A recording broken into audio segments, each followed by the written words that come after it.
అందరికీ నమస్తే.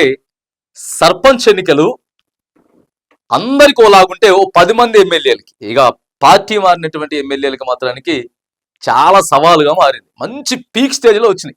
సర్పంచ్ ఎన్నికలు సంవత్సరంన్నర క్రితమే జరగాలి, దాదాపుగా సంవత్సరం క్రితం జరగాలి. కానీ పోస్ట్ పోన్ చేసుకుంటా 42% రిజర్వేషన్ అని చెప్పి, తర్వాత కొంత నెగిటివిటీ ప్రభుత్వం మీద వస్తుందని చెప్పి మనం కొన్ని పథకాలు ఇవ్వాలా, ఆ తర్వాత ఈలోపు మనం ఢిల్లీకి పోయి రావాలి, అక్కడ ధర్నా చేయాలి, గవర్నర్ గారితో సంతకాలు పెట్టించుకొని మనం ప్రతిపాదించి ఢిల్లీకి పంపాలి, ఇవన్నీ బీసీ ప్రజలకు తెలవాలి. ఆ తర్వాత మనం ఒక నిర్ణయం తీసుకోవాలి. దీనితో పాటు కొన్ని రేషన్ కార్డులు ఇవ్వాలి, ఇందిరమ్మ ఇండ్లు ఇవ్వాలి. మరి ప్రభుత్వం ఎవరైనా కావచ్చు కాక, అధికారంలో ఉన్నా లేకపోయినా సరే ఇంటర్నల్గా సర్వేలు చేయించుకుంటారు. మనం లోకల్ బాడీ ఎన్నికలకు వెళ్తే మనం ఎట్లున్నది ప్రజల నాడి అని తెలుసుకునేటువంటి ప్రయత్నం మీద సో ఎట్టకేలకు ఇక తెలంగాణలో చాలా ల్యాగ్ అయిపోయినటువంటి, ఎందుకంటే పంచాయతీ సెక్రటరీలు మా మీద భారం పడతా ఉన్నది. ఓవైపు బిల్లులు వస్తలేవు, సర్పంచులు లేరు, చాలా ఇబ్బందులు అయిపోతా ఉన్నాయి.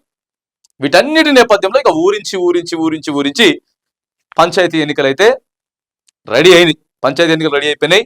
రాజకీయ పార్టీలు, ప్రధాన పార్టీలు అయినటువంటి రాజకీయ పార్టీలు నాయకులంతా సిద్ధమైనరు. ఎవరు సర్పంచ్గా నిలబెట్టాలా, ఎవరిని వార్డ్ మెంబర్గా నిలబెట్టాలా, ఎవరిని జెడ్పీటీసీ చేయాలా, ఎవరిని ఎంపీటీసీ చేయాలి. ఇక 10 మంది ఎమ్మెల్యేల పరిస్థితి ఇప్పుడు ఎట్లుందంటే చాలా హాట్ టాపిక్ కదా. ఈ 10 మంది ఎమ్మెల్యేలకు సంబంధించినటువంటి అంశం తెలంగాణలో చాలా అంటే చాలా హాట్ టాపిక్. సంవత్సరం నుంచి వీళ్ళదే నడుస్తూ ఉంది. ఇప్పుడు తీరా సుప్రీంకోర్టు కూడా సీరియస్ అయ్యి వాళ్ళకి నోటీసులు పంపాలని చెప్పి, స్పీకర్ కూడా ఇప్పటికే నోటీసులు పంపించిందని చెప్పి ప్రచారం జరుగుతున్న నేపథ్యంలో ఈ 10 మంది ఎమ్మెల్యేలతో రాజీనామా చేయబోతా ఉన్నారు. ప్రధానంగా ఒక నలుగురు రాజీనామా చేయబోతా ఉన్నారు. ఖైరతాబాద్ కి సంబంధించినటువంటి దానం నాగేందర్, తర్వాత భద్రాచలం ఎమ్మెల్యే తెల్లం వెంకట్రావు, బాన్సువాడ పోచారం శ్రీనివాసరెడ్డి, ఆ తర్వాత వచ్చేసేసి మనకి స్టేషన్ గన్పూర్ కడియం శ్రీహరి, వీళ్ళు నలుగురు కూడా రాజీనామా చేయబోతా ఉన్నటువంటి నేపథ్యంలో ఇప్పుడు ఎన్నికలు వచ్చినాయి. ఇప్పుడు ఎవరి పార్టీ తరపున, ఏ గుర్తు తరపున, ఏ క్యాండిడేట్ తరపున వీళ్ళు ప్రచారం చేయబోతా ఉన్నారు. ఎవరి తరపున ఈ 10 మంది, ఈ 4 మంది ప్రచారం చేయబోతా ఉన్నారు. ఇప్పుడు వెళ్ళి కాంగ్రెస్ కి ఓటేయమని చెప్తారా, లేకపోతే బీఆర్ఎస్ అభ్యర్థికి ఓటేయమని చెప్తారా, ఏం చెప్తారు? ఒకవేళ చెప్తే ఇప్పుడు బయటికి వెళ్తే మీడియా క్వశ్చన్ చేస్తుంది. ఓ పక్కేమో నోటీసులు వచ్చినాయి, సుప్రీంకోర్టులో ఉంది అంశం. వీళ్ళేమో కీలకమైనటువంటి ఎమ్మెల్యేలు, నియోజకవర్గంలో వీళ్ళే బాసు. కానీ వాళ్ళు వెళ్ళి ఏం చెప్తారు, ఎవరికి ఓటేయమని చెప్తారు అనేది కూడా చాలా పెద్ద టాస్క్ అయిపోయింది వీళ్ళకి. ఇలా ఏ టవల్ వేసుకుంటారు? బయటికి వెళ్ళి మీడియా గొట్టం పెట్టి అడిగితే మీరు ఏ పార్టీలో ఉన్నారని చెప్పేసి అడిగితే మేము ఎందులో ఉన్నారో అందరే ఉన్నామని చెప్తారు. కాబట్టి ఒకవేళ ఫోన్ మాట్లాడినా, ఆ అభ్యర్థికి ఓటేయమని చెప్పినా రికార్డు చేస్తారు. టవల్ వేసుకొని వెళ్తే పంచాయతీ. వీటన్నిటి పక్కగా పెడితే ఏమంటారంటే న్యూట్రల్ కి సంబంధించినటువంటి వ్యక్తులు చాలా కీలకంగా ఆలోచన చేస్తారు. మహా అయితే రాజకీయాల మీద ఇంట్రెస్ట్ ఉండి, లేకపోతే పిచ్చి ఉండి, ఇంకోటి మహా అయితే బీఆర్ఎస్ లో 10 మంది ఉంటారు, కాంగ్రెస్ లో 10 మంది ఉంటారు, మిగతా పార్టీకి సంబంధించిన 10 మంది ఉంటారు. అన్ని కలిపితే 30%, అంటే 100లో 30 మందే రాజకీయాన్ని ఎప్పటికప్పుడు నిశ్చితంగా గమనిస్తూ ఉంటారు. అంతే. వాళ్ళు సోషల్ మీడియాలో కావచ్చు, లేకపోతే ఆఫ్లైన్ లో కావచ్చు. మిగతా 70 మంది చాలా న్యూట్రల్ గా ఆలోచన చేస్తారు. ఆ 70 మంది ఏం ఆలోచన చేస్తారు?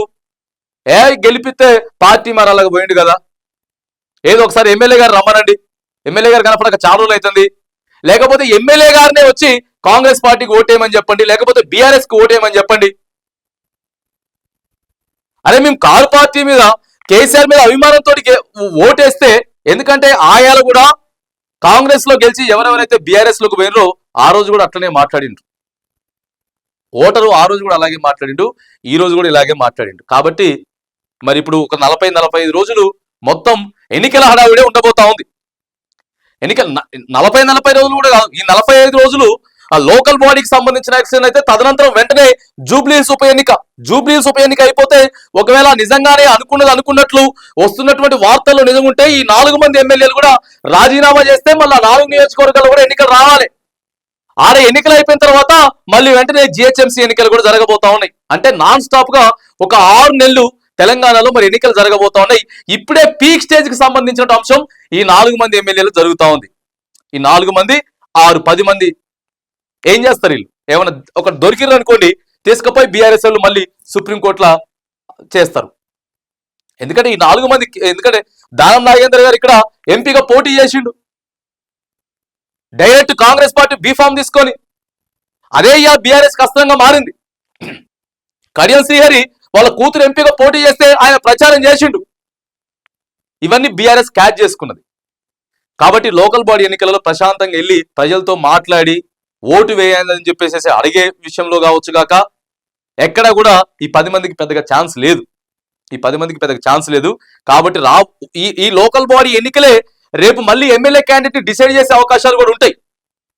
ఈ లోకల్ బాడీ ఎన్నికలే ఈ రిజల్టే అక్కడ ఆ క్యాండిడేట్ కి మళ్ళీ సీట్ ఇద్దామా లేకపోతే మారుద్దామని చెప్పి అధిష్టానం ఆలోచన చేస్తుంది. కాబట్టి ఈ 4 మంది ఎమ్మెల్యేలకు మాత్రానికి చాలా కీలకంగా, 4 మంది 10 మంది అని కూడా చెప్పాలి, 10 మందికి కూడా చాలా కీలకంగా సర్పంచ్ ఎన్నికలు మాత్రానికి పెద్ద సవాలుగా మారిందని చెప్పి మాత్రం చెప్పుకోవచ్చు.